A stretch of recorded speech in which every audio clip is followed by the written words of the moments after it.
Zahvaljujemo se Bošnjačkom kulturno-umjetničkom društvu Sevdah Zagreb.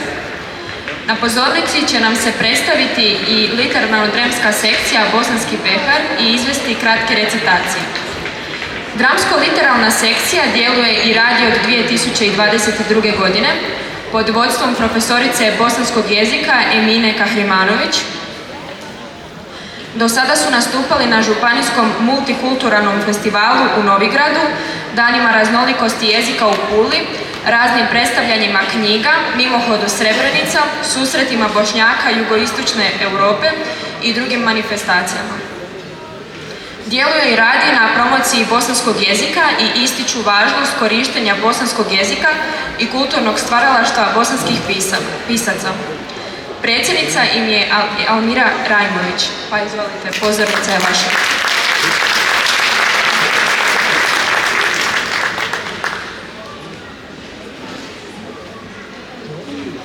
Domovina.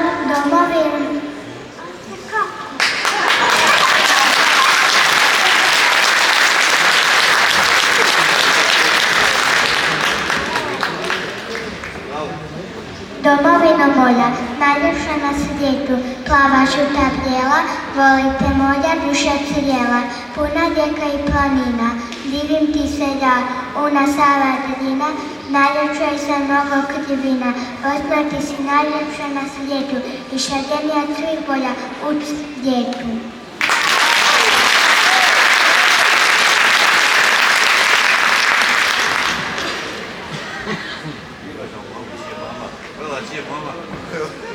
Pjesma o domovini.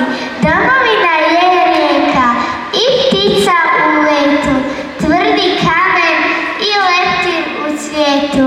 Domovinu hvalimo, svi joj se divimo, slobodni u miru u njoj živimo. Volim domovinu, srcem svim, s njom se radujem i za nju molim.